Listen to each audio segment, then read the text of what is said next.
ಚಿದಂಬರ ದೇವಸ್ಥಾನದ ಬಗ್ಗೆ ಹೇಳ್ತಾ ಹೋದರೆ ಹೇಳಿ ಮುಗಿಯಲಾರದಷ್ಟು ಅಂತ ಇತಿಹಾಸವನ್ನು ಈ ದೇವಸ್ಥಾನ ಹೊಂದಿದೆ. ಇದು ನಮ್ಮ ಈಶ್ವರನ ಐದು ತತ್ವಗಳನ್ನು ಪಾಲಿಸುವಂಥಲ್ಲಿ, ಪಂಚಭೂತಗಳ ತತ್ವವನ್ನು ಪಾಲಿಸುವಂಥಲ್ಲಿ ಆಕಾಶ ತತ್ವವನ್ನು ಪಾಲಿಸುವುದೇ ಈ ಚಿದಂಬರ ದೇವಸ್ಥಾನ. ಈ ಚಿದಂಬರ ದೇವಸ್ಥಾನದ ಚಿದಂಬರ ರಹಸ್ಯ ಅಂದರೆ ಏನು ಅಂದರೆ, ಗರ್ಭಗುಡಿಯಲ್ಲಿ ನಟರಾಜನ ವಿಗ್ರಹ ಇದೆ, ಅದರ ಪಕ್ಕದಲ್ಲಿ ಒಂದು ಪರದೆ ಇದೆ.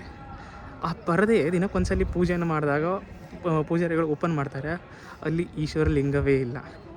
ಅಲ್ಲಿ ಇರುವಂಥದ್ದು ಪತ್ರೆಯ ಹಾರ, ಚಿನ್ನದ ಪತ್ರೆಯ ಹಾರ ಇರೋದು.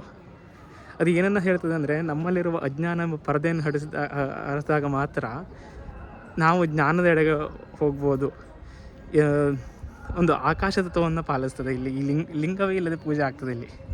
ಇದು ಒಂದು ವೈಶಿಷ್ಟ್ಯ. ಅಷ್ಟೇ ಅಲ್ಲದೆ ಈ ದೇವಸ್ಥಾನಕ್ಕೆ ಹೋಗುವಲ್ಲಿ 5 ಮೆಟ್ಟಿಲುಗಳಿವೆ. ಆ ಗರ್ಭಗುಡಿಗೆ ಹೋಗಲಿಕ್ಕೆ ಆ 5 ಮೆಟ್ಟಿಲುಗಳಿಗೆ ಓಂ ನಮಃ ಶಿವಾಯ ಅಂತ ಹೇಳ್ಕೊಂತಂದರೆ, ನಮಃ ಶಿವಾಯ ಅಂತ ಪಂಚಾಕ್ಷರಿಯನ್ನು ಹೇಳುವಂಥದ್ದು. ಅಷ್ಟೇ ಅಲ್ಲದೆ ಈ ದೇವಸ್ಥಾನದಲ್ಲಿ 26,600 ಹಂಚುಗಳಿವೆ. ಆ ಹಂಚುಗಳೇನೆಂದರೆ, ಇದು ಮಾನವನ ದೇಹವನ್ನು ರೆಪ್ರೆಸೆಂಟ್ ಮಾಡ್ತದೆ. ಆ ಹಂಚುಗಳು ಮನುಷ್ಯ ಒಂದು ದಿನಕ್ಕೆ ಎಷ್ಟು ಸಲ ಉಸಿರಾಟವನ್ನು ಮಾಡ್ತಾನೆ ಅಂತ, ಸರಾಸರಿಯಲ್ಲಿ ಒಬ್ಬ ಮನುಷ್ಯ 26,600 ಬಾರಿ ಉಸಿರಾಟವನ್ನು ಮಾಡ್ತಾನಂತೆ. 26,100 ಬಾರಿ ಅಷ್ಟು ಹಂಚುಗಳಿವೆ ಇಲ್ಲಿ. ಅಷ್ಟೇ ಅಲ್ಲದೆ ಇಲ್ಲಿ 27,700 ಮೊಳೆಗಳಿವೆ. ಅದು ಮೂಳೆಗಳನ್ನು ರೆಪ್ರೆಸೆಂಟ್ ಮಾಡ್ತಂತೆ ಮನುಷ್ಯನ ದೇಹದಲ್ಲಿ. ನೋಡಿ ಎಷ್ಟು ಚೆನ್ನಾಗಿ ಅರ್ಥಕೊಂಡಿದ್ರು ಹಿಂದಿನ ಜನ ನಮ್ಮ ಕಲ್ಚರ್ ಬಗ್ಗೆ ಅಂತ. ಅದನ್ನು ಇಲ್ಲಿ ಈ ದೇವಸ್ಥಾನದಲ್ಲಿ ಅದನ್ನು ಕೆತ್ತನೆಯನ್ನು ಮಾಡಿ ತೋರಿಸಿದ್ದಾರೆ. ಅಷ್ಟೇ ಅಲ್ಲದೆ ಈ ದೇವಸ್ಥಾನದಲ್ಲಿ ಮತ್ತೊಂದು ವಿಶೇಷ ಏನಂದರೆ, ಹರಿಹರನ ಸಂಗಮವಾಗಿದೆ. ನಮಗೆ ಗೊತ್ತಿದ್ದಂತೆ ಪುರಾಣಗಳ ಹಿಂದಿನ ಕಾಲದಲ್ಲಿ ತಮಿಳುನಾಡಿನಲ್ಲಿ ಶೈವರು ಹಾಗೂ ವೈಷ್ಣವರ ಮಧ್ಯೆ ಅತಿ ದೊಡ್ಡ ಜಗಳವಿತ್ತು.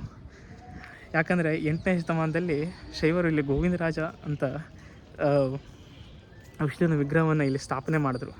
ಆದರೆ 12ನೇ ಶತಮಾನದಲ್ಲಿ ಚೋಳ ರಾಜ ಇದ್ದವನು ಆ ವಿಗ್ರಹವನ್ನು ಕಿತ್ತು ನೀರಿಗೆ ಹಾಕಬೇಕು ಅಂತ ಆಜ್ಞೆ ಮಾಡ್ತಾನಂತೆ. ಅದನ್ನು ತಿಳಿದಂಥ ರಾಮಾನುಜಾಚಾರ್ಯರು ಅದನ್ನು ತೆಗೆದುಕೊಂಡೋಗಿ ತಿರುಪತಿಗೆ ತಗೊಂಡು ಹೋಗ್ತಾರಂತೆ. ಅನಂತರ ಬಂದಂತಹ ವಿಜಯನಗರದ ಸಾಮ್ರಾಟರಾದಂತಹ ನಮ್ಮ ಶ್ರೀಕೃಷ್ಣ ದೇವರಾಯ ಹಾಗೂ ಅಚ್ಯುತರಾಯನವರು ಅದನ್ನು ತಿರುಪತಿಯಿಂದ ಮತ್ತೆ ತಂದು ಇಲ್ಲೇ ಪುನಃ ಪ್ರತಿಷ್ಠಾಪನೆ ಮಾಡ್ತಾರಂತೆ, ಚಿದಂಬರಂನಲ್ಲೇ. ಇದು ನೋಡಿ ಇತಿಹಾಸ. ಅಷ್ಟೇ ಅಲ್ಲದೆ ಪುರಾಣಗಳ ಪ್ರಕಾರ ಇದಕ್ಕೆ ಹೋದರೆ, ಒಮ್ಮೆ ಶಿವನಿಗೆ ಹಾಗೂ ಪಾರ್ವತಿಗೆ ಜಗಳ ಆಗ್ತದಂತೆ, ಯಾರು ಚೆನ್ನಾಗಿ ನೃತ್ಯ ಮಾಡ್ತಾರೆ ಅಂತ. ಅದಕ್ಕೆ ಜಡ್ಜ್ ಆಗಿ ವಿಷ್ಣುವಿನ ಹತ್ರ ಬರಬೇಕು ಅಂತ ಕೇಳ್ಕೊತಾರಂತೆ. ಆಗ ವಿಷ್ಣು ಇಲ್ಲಿ ಗೋವಿಂದರಾಜನ ರೂಪದಲ್ಲಿ ಶಯನಾಸನದಲ್ಲಿದ್ದು ನೃತ್ಯವನ್ನು ನೋಡ್ತಾನಂತೆ. ಇದರಲ್ಲಿ ನೋಡಿ ಶಿವ ಈ ನೃತ್ಯವನ್ನು ವಿಜೇತ ಅಂತ ಘೋಷಣೆ ಮಾಡ್ತಾನಂತೆ. ಹಾಗಾಗಿ ವಿಷ್ಣು ಇಲ್ಲಿ ಶಯನಾಕಾರದಲ್ಲಿ ಮಲಗಿಕೊಂಡು ನೋಡ್ತಾ ಇದ್ದಾನೆ. ವಿಷ್ಣುವಿನ ಹೊಟ್ಟೆಯಿಂದ ಬ್ರಹ್ಮಕವನದಲ್ಲಿ ಬ್ರಹ್ಮ ಹೇಗೆ ಬರ್ತಾನೋ ಹಾಗೆ ಬ್ರಹ್ಮನ ಹುಟ್ಟನ್ನು ಅದರಲ್ಲಿ ತೋರಿಸಲಾಗಿದೆ. ಅಷ್ಟೇ ಅಲ್ಲದೆ ಭೂದೇವಿ ಹಾಗೂ ಲಕ್ಷ್ಮಿಯನ್ನು ಕೂಡ ಇಲ್ಲಿ ಮೂರ್ತಿಗಳು ಕೂಡ ಕೆಳಗಿದೆ, ಪೂಜೆ ಮಾಡ್ತಾರೆ. ಇನ್ನು ವಿಜ್ಞಾನದ ಪ್ರಕಾರ ಹೋದರೆ ಭೂಮಿಯ ಮ್ಯಾಗ್ನೆಟಿಕ್ ಸೆಂಟರ್ ಅಂದರೆ ಅಯಸ್ಕಾಂತೀಯ ಕೇಂದ್ರ ಇದೆ ಈ ಚಿದಂಬರಂನಲ್ಲಿ. ವಿಷ್ಣು ಇರುವಂಥ ಜಾಗವೇ ಅಯಸ್ಕಾಂತೀಯ ಕೇಂದ್ರ ಅಂತ ಹೇಳ್ತಾರೆ. ಹಾಗೆ ಶಿವ ಏನಿದೆಯಲ್ಲ, ಶಿವ ಅನ್ನೋದು ಸಬ್ಬಟಾಮಿಕ್ ಪಾರ್ಟಿಕಲ್ನ ವಿವರಣೆಯನ್ನು ಶಿವನಿಂದ ತಿಳ್ಕೊಬೋದು ಅನ್ನೋದು ಕೂಡ ಇಲ್ಲಿ ಇತಿಹಾಸದಲ್ಲಿದೆ. ಎಷ್ಟು ರೋಮಾಂಚನ ಅಲ್ವಾ ನಮ್ಮ ದೇವಸ್ಥಾನಗಳ ಕಥೆಗಳು.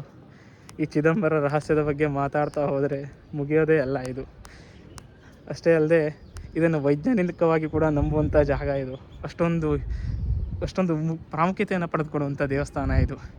ಇಲ್ಲಿ ಬರಬೇಕಾದ್ರೆ ನಾನು ಚಿದಂಬರಂನಲ್ಲಿ ಒಂದು ದೇವಸ್ಥಾನ ಇದೆ, ಇಲ್ಲಿ ಚಿನ್ನದ ಗೋಪುರ ಇದೆ, ಇದನ್ನೆಲ್ಲ ಕಲ್ತ್ಕೊಂಡು ಬಂದಿದ್ದೆ. ಆದರೆ ಇದನ್ನು ಇಲ್ಲಿ ಬಂದು ಕಲಿತೆ. ಇಲ್ಲಿ ಶೈವರು ಹಾಗೂ ವೈಷ್ಣವರ ಸಾಮರಸ್ಯವನ್ನು ಕೂಡ ನೋಡ್ಬೋದು. ಒಂದು ಕಣ್ಣಿನಿಂದ ನಟರಾಜನನ್ನು, ಇನ್ನೊಂದು ಕಣ್ಣಿನಿಂದ ಗೋವಿಂದರಾಜನನ್ನು ನೋಡ್ಬೋದು. ಹಾಗೆ ಇಲ್ಲಿ ಇಷ್ಟೊಂದು ಸುಂದರವಾದ ದೇವಸ್ಥಾನವನ್ನು ನೋಡಬೇಕಲ್ಲ, ಅದ್ಭುತವಾಗಿದೆ. ಅಷ್ಟೇ ಅಲ್ಲದೆ ಇಲ್ಲಿ ರಾಜಕಾಲದಲ್ಲಿ ಸಭೆಗಳು ಕೂಡ ಆಗ್ತಿದ್ವು. ಅದಕ್ಕೋಸ್ಕರ ಸಭಾ ಮಂಟಪವಿದೆ, ನೃತ್ಯ ಮಂಟಪವಿದೆ, ಎಲ್ಲವೂ ಕೂಡ ಇದೆ. ಇದನ್ನು ನೋಡಲಿಕ್ಕೆ 2 ಕಣ್ಣುಗಳು ಸಾಲೋದಿಲ್ಲ ಅಂದರೂ ತಪ್ಪಾಗಲ್ಲ. ಒಮ್ಮೆ ಬಂದು ಈ ದೇವಸ್ಥಾನವನ್ನು ನೀವು ನೋಡಲೇಬೇಕು.